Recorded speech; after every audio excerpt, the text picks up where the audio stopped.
Hello, good morning everyone. Welcome to Mommy's Tales.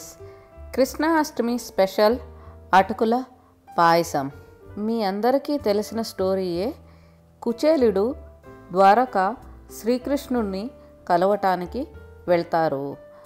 అక్కడ శ్రీకృష్ణుని కలిసినాక తన్మయత్వంలో తను చిన్ననాటి స్మృతులను నెమరవేసుకుంటా ఆనందంగా గడుపుతారు. తర్వాత శ్రీకృష్ణుడు కుచేలుడు నడుమున ఉన్న అటుకులని చూస్తారు. ఆ అటుకుల మూట తీసుకుని చాలా ఇష్టంగా ప్రేమగా తింటారు. అందుకనే శ్రీకృష్ణునికి ఇష్టమైన అటుకుల పాయసం ఎలా తయారు చేసుకోవాలో చూద్దాం.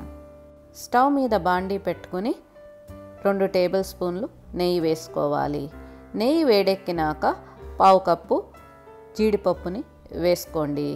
జీడిపప్పు 2-3 నిమిషాలు వేగిన తర్వాత 2 టేబుల్ స్పూన్లు ఎండు ద్రాక్షని వేసుకుని 2-3 నిమిషాల పాటు ఫ్రై చేసుకోండి.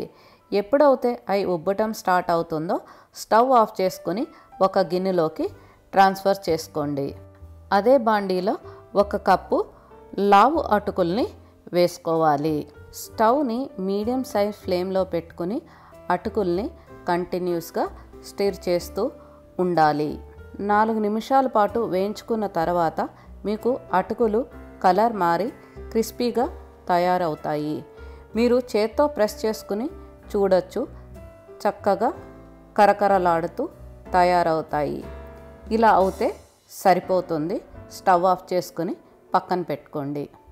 స్టవ్ మీద సాస్ ప్యాన్ పెట్టుకుని ఇందాక మనం ఏ కప్పుతో అయితే అటుకులు కొలిసామో అదే కప్పుతో 3/4 కప్పు బెల్లం వేసుకోండి. బెల్లంలోకి ఒక 50 ml వరకు వాటర్ని పోసుకోండి. స్టవ్ని మీడియం సైజ్ ఫ్లేమ్లో పెట్టుకుని కంటిన్యూస్గా స్టిర్ చేస్తూ ఉండాలి. బెల్లం మొత్తం అంతా కరిగినాక 2-3 నిమిషాల తర్వాత బబ్లింగ్ స్టార్ట్ అవుతుంది. బబుల్స్ స్టార్ట్ అయినాక 2-3 నిమిషాల పాటు మరగనివ్వాలి.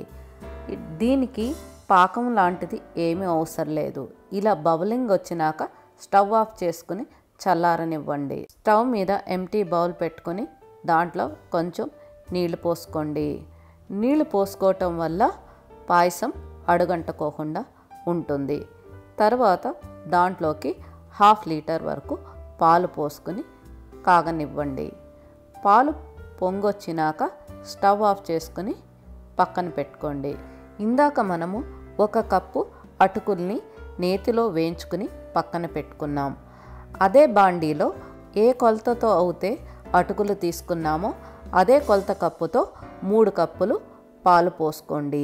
స్టవ్ని మీడియం సైజ్ ఫ్లేమ్లో పెట్టుకుని కంటిన్యూస్గా స్టిర్ చేస్తూ ఉండాలి. ఒక 5 నిమిషాల తర్వాత మీకు కొంచెం చిక్కబడుతుంది. ఈ కన్సిస్టెన్సీ వస్తే సరిపోతుంది. దీంట్లో ఇందాక మనం వేయించి పెట్టుకున్న జీడిపప్పు కిస్మిస్ని వేసుకోవాలి. 1/2 టీ స్పూన్ ఇలాచీ పౌడర్ కూడా వేసుకుని బాగా ఒకసారి మిక్స్ చేసుకోండి. ఈ కన్సిస్టెన్సీ సరిపోతుంది. ఆరిపోయినాక చిక్కగా అవుతుంది. స్టవ్ ఆఫ్ చేసుకుని పక్కన పెట్టుకోండి. ఇందాక మనం బెల్లం కాసుకుని చల్లారబెట్టుకున్నాం. చల్లారిన బెల్లం పాకాన్ని ఈ అటుకుల పాయసంలోకి ఒక స్ట్రెయినర్ పెట్టుకొని స్ట్రెయిన్ చేసుకోండి. ఒకసారి మొత్తం అంతా మిక్స్ చేసుకున్నాక సర్వింగ్ బౌల్లోకి ట్రాన్స్ఫర్ చేసుకోండి. శ్రీకృష్ణుడికి ఎంతో ప్రీతికరమైన అటుకుల పాయసం రెడీ అయిపోయింది. I hope you like this video. See you in the next video. Until then, bye bye.